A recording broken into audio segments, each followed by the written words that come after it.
So I want to start with this criminal justice reform. Part of this is calling for an end to 17-year-olds being placed in the adult criminal justice system, with some exceptions. Wisconsin is one of only 3 states that treats 17-year-olds like adults in this way. So I'm curious, Senator Johnson, why do you think that 1 year would make a difference? Because it has been shown that children in the juvenile justice system, they have access to more programming, to more educational opportunities that help to deter recidivism. So making sure that we treat those children as children is extremely important, because they need to have access to those additional services and programs that they're entitled to as a juvenile. And that should help adult incarceration. Senator Kooienga, what do you think about this? Is this something Republicans are open to? Yeah, absolutely. I think there's a lot of support on the Republican side for corrections reforms. And I think, to Senator Johnson's point, that if it's about changing behavior and reducing recidivism, that's something that we should definitely move in the direction of doing. The question is should this be in the budget? And also, moving a 17-year-old from the adult prison to the juvenile system is not only where they're physically housed, but it's under what set of laws that they are being applied against their crime. So those all have to be looked in detail. And so I think the position of the Republicans will be that we want to look at that. We're serious about reforms, but that should be looked upon outside of the budget process. So when it comes to another piece of this, it's to close the troubled youth prisons, Copper Lake and Lincoln Hills. I mean, both sides agree on that, but it seems like what comes next is the really big question here. The governor just came out and said he wants smaller regional-based facilities. Senator Kooienga, what do Republicans say about that? Yeah, and we have actually gone down the route of looking at that. I think that what happens is that in many of these criminal justice ideas is that you talk about criminal justice reform at this level and everyone's on board. Once you start talking about, well, now we're going to put this in your backyard, then if you're Republican or Democrat, all of a sudden if it's in your backyard, you're like, well, I don't want that facility in my backyard. And so the executive branch knows that. They know how difficult it's been. I think they would be honest and transparent about that process. And the legislatures have gone through that process as well under both Governor Walker and Governor Evers. So once again, that takes time, and it should be given serious consideration. It should not be something that's rushed forward in a budget that will probably be passed in 3-4 months from now. And Senator Johnson, what I'm kind of hearing already is maybe these are ideas that Republicans are open to, but they don't want them in the budget. What's your response to that? Well, I think the budget, it has its place. For example, the raise the age from 17 to 18, putting those kids back in the juvenile justice system. When I got elected in 2012 and 2013, that was one of my first bills. The problem was that the counties wanted nothing to do with it because the county execs didn't have a way to fund it. So putting it in the budget not only ensures that it has the opportunity to pass, but it's also providing the funds to make sure that we pay the counties the cost that's associated with raising the age of those children. And as far as Lincoln Hills, we're all committed to closing Lincoln Hills. I do think that it should be in the budget because it shows its commitment, and it attaches dollar amounts to that. We wanted to close it a lot earlier, but unfortunately, we just don't have the programs and the processes in place to get that done. So I do think that it's something that should be discussed in the budget because it keeps that commitment at the forefront. And Senator Johnson, just one more big point on this is that, and this is my chief criticism of this focus, is that the governor's proposal focuses on downstream effects. And what we should be focusing on is what is upstream when these crimes are actually committed, and that's education. And that's why we've been pounding the table on opening the schools. Like, we can't continue to keep kids out of classrooms and pretend like it won't have an impact on the future on rates of crime and quality of life in the community. And by all the statistics, like, we are through the roof in Milwaukee this year on crimes, 95% homicide, 25% aggravated assault. So I appreciate the conversations on these downstream problems, and they need to happen. But the time right now is to focus on the upstream causes of those problems, which in part is we're going to find out in the future is we got to get our schools open. Well, let's talk about education then, and education funding and boosting school spending by $1.6 billion, including increasing funding for the UW system.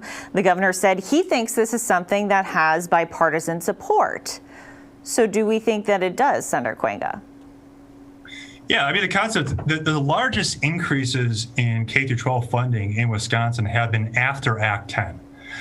And I think that the Republicans have shown under both Governor Evers' leadership and Governor Walker's leadership is that we're willing to put resources out there in our schools. But what we need to look at is right now there is significant billions of dollars in federal money going to our schools.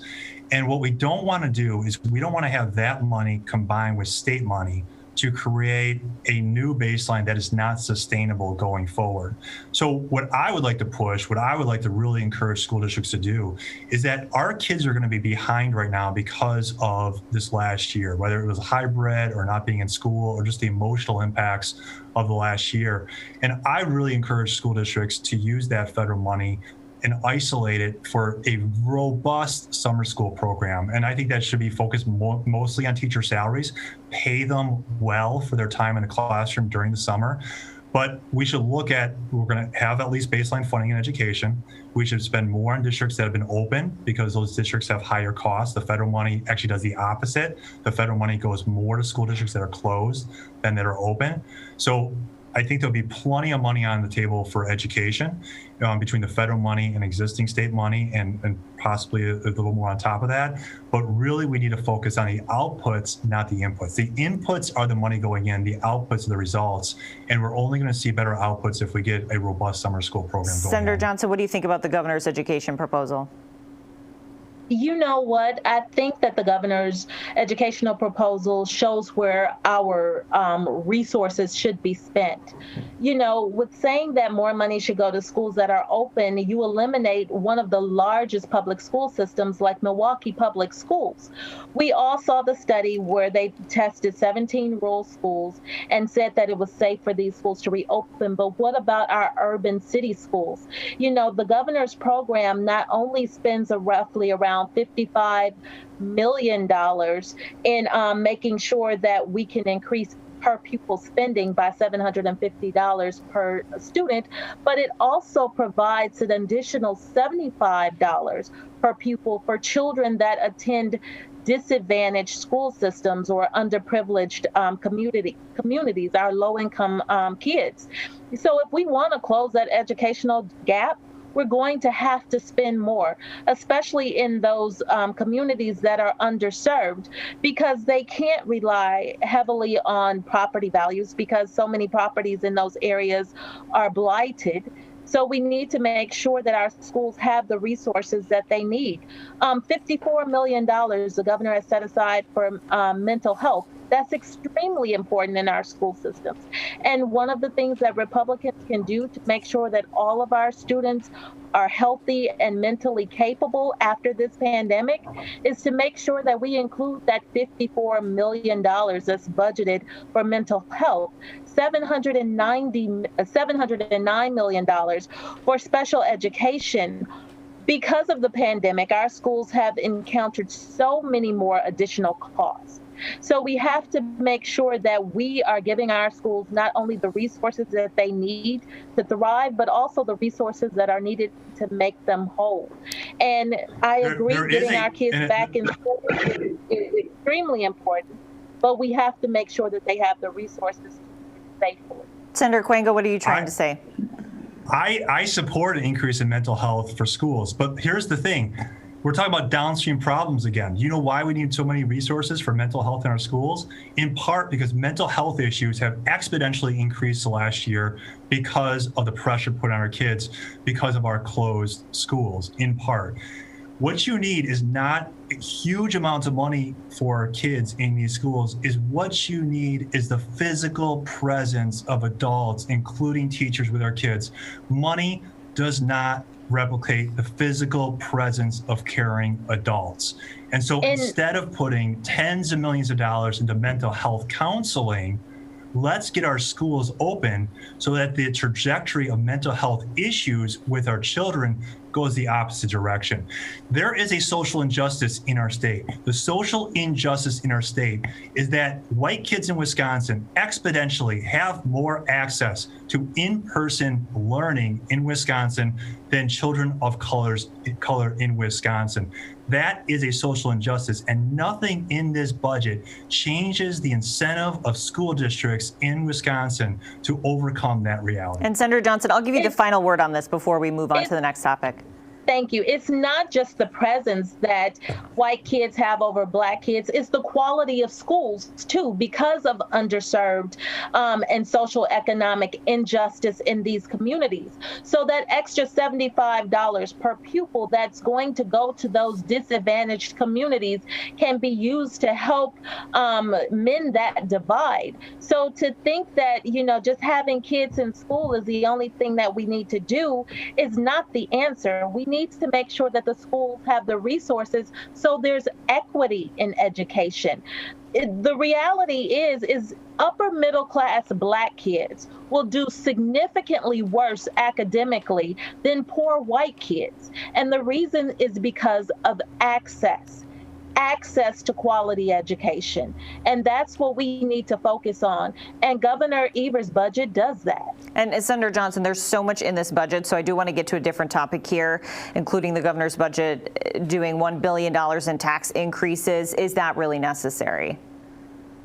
Yes, it is. It's necessary because not only is he providing tax increases, but he's also providing tax decreases to our middle class and our low income families. For too long, this state has been shouldered on the backs of those who can least afford to pay.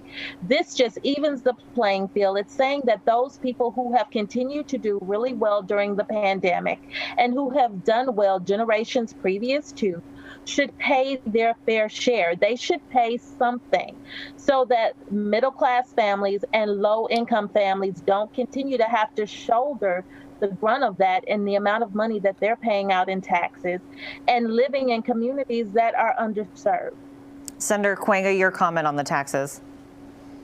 It's just not called for. I mean, we have record revenue in Wisconsin. We've never had so much revenue despite lowering taxes.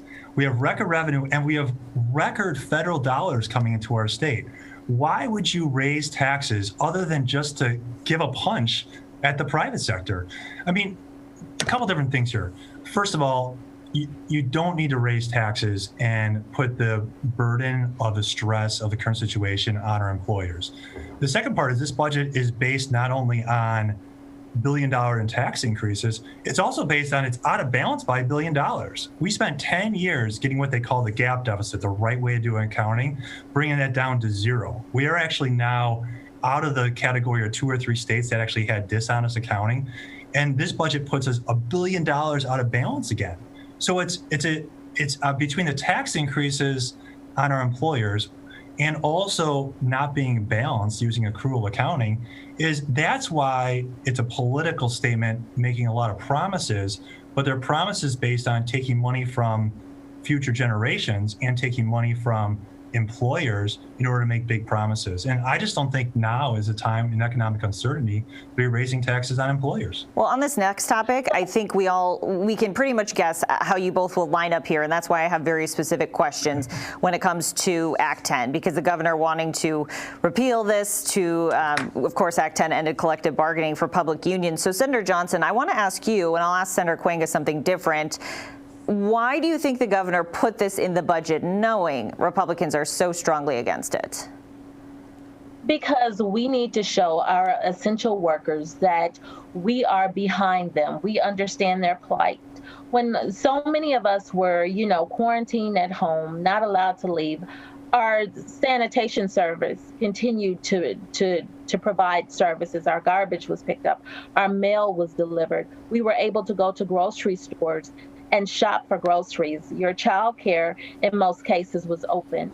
So we need to let those workers know that they have every right to sit down with their employers and their representatives and demand, safe work spaces, and just have a right to voice their say in the workplace, because their services are so essential. And these individuals continue to risk themselves, their families, and their livelihoods to provide services on a daily basis. And it's only fair that we give them the opportunity to have a say in the workplace. Senator Kwenga, is there any piece of this that you think will remain in the budget? Well, just speaking of Senator Johnson's points real quickly, is that we do appreciate our essential workers, and Act 10 it deals with our essential workers in government. And what Act 10 does, it treats them like professionals as opposed to a single group of people that all have the same concerns. Act 10 has saved $14 billion over the last 10 years, $14 billion. And Wisconsin is one of the states that has not had a budget crisis since Act 10 became law. It's working. So I think that the governor putting this in there is simply a political statement. He knows, everyone knows, that would never get through a Republican legislature. And so it's just simply a high five to the teachers unions saying like, hey, we're not going to talk about opening schools in this budget, and we're also going to repeal Act 10. It's a high five to the teachers union. It has no chance of passing. And it really, unfortunately, sends the statement that this is a political proposal, not a truly a policy-focused budget. Well, something we know. And I think that shows the difference between Democrats and Republicans. Like, Democrats wanting the corporation and the businesses and the employers to pay their fair share, where Republicans are willing to take that off the backs of employers. When we talk about, raising taxes, we could solve some of these issues. Badger Care would save us $630 million in state tax dollars and cover an additional over 90,000 people to have insurance. There is money that we are willingly and gladly leaving on the table that we could bring in to help suffice some of those tax breaks that, my Republican colleagues talk about wanting to alleviate. So it's not a matter of money that's necessarily the issue. It's a matter of who's paying for it. If it comes to our middle and our low income families, they're more than capable of paying for this. But when it comes to our employer and those individuals that are significantly wealthy that can afford to, then that's when it becomes an issue. And we are running out of time, so I want to get to this next question here. We talked at length last week on this show about marijuana, so we don't need to go into all the details again. But Governor Evers was saying that he's not a pessimist, and he thinks that there could be a good push to get this through. Senator Kwenga, what are you hearing from your Republican colleagues? I mean, will there be a push? Will this make it? There's different opinions on marijuana legalization within the Republican Party. Once again, is the proper place for that discussion in the budget? And I know he has like a tax associated with it, but I cannot tell you how focused I personally am on getting our schools open. And so once again, I am just shocked that the governor would come out with a proposal to legalize marijuana as opposed to a proposal to incentivize schools reopening. So once again, I'm open to the conversation on marijuana. What we do know is studies show a high level of correlation between marijuana use among our youth and mental health issues. And just right now, with everything going on, with mental health issues in our schools being closed, is this the document? Is this the time to have a marijuana legalization? I think that discussion would be much better served as a standalone bill and maybe talk about it this fall. But I don't think it belongs in our budget that should really pass in the next 4 months. It's a long discussion. Senator Johnson, my question is really, do you think there's any way to kind of drum up support from Republicans on this? There should be. This proposal has a $165 million sticker attached to it, meaning that it would bring in $165 million. What better way to talk about getting our kids back in school than finding additional avenues for revenue that, our taxpayers don't have to pay for it. It would legalize marijuana. It would make it safe. It would regulate it. It would cut down on so many things, including criminal justice charges for our Black and brown community. So I'm all for legalizing marijuana. I'm all for anything that will bring in additional revenues, especially when $80 million of that money is earmarked to be spent back into the communities, especially communities that are hit the hardest. Well, and I want to wrap this up by just asking both of you a different question. So, Senator Kooyenga, do you think a budget will come out of this committee that the governor can sign, or is this going to be a long, drawn-out back and forth? No, but a budget will come out that the governor would be willing to sign, I think. And that's what we saw last time. People were skeptical. And I think at the end of the day, Governor Evers saw that the budget that we passed was fiscally responsible, made a commitment to our schools, lowered the taxes on middle-class Wisconsinites. And I know I work closely with Department of Revenue Secretary Peter Barca. We're very focused on middle-class tax cuts. And so that's going to be one of my big focuses in this budget. We just the other day had a total elimination of the second bracket of the income tax in Wisconsin. And that was supported by Republicans and Democrats alike in a 5-0 vote. So I'm optimistic that we could come to a compromise with the governor and hopefully other Democrats in the chamber and move forward with a budget that everyone can support. I mean, people are tired of the politics. I mean, just as so much politics is devoid of policy. And if you get down to the policy, Senator Johnson's a good example. I have tremendous respect for Senator Johnson here. I think our heart's in the same spot as far as where we want to go for our state and community. And we both share representation in Milwaukee. You put Senator Johnson and I in a room, we come to compromises, we'll get things done. And I'm optimistic that we'll see that kind of dialogue in the budget ahead.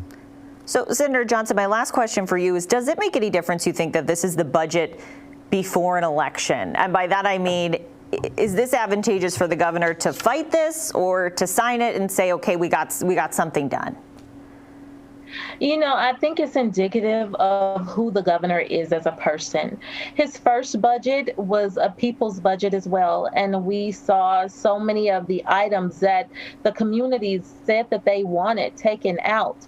Now, he is up for a re-election. That's the truth. But the reality is, if you compare this budget to last budget, you're going to see a lot of the same things. And that's what the people asked for. He's putting that in his budget every single time. And that's evident of the listening sessions, virtual listening sessions that he's had around the state. Do you know for sure he's running again, Senator Johnson? I don't know that if Make he's some running news. again, Make some news. that is up to him. But I can say that he has worked as hard as he possibly can for this state. And one of the things that I like to say, something that Dale alluded to, is that we all want to see this state move forward, and Dale is right. We would work well together. As a matter of fact, just yesterday I went to him to talk to him about something that I wanted to make sure was in the budget. At the end of the day, we're going to represent our constituents, and we're going to do as best as we can to get it right. And so I think that whatever budget that comes out, we're going to spend our time fighting for what we believe in. But at the end of the day, it has to be something that Wisconsinites can live with. Well, Senators, thank you both for being with us. We really appreciate it. Thank you. Thank you.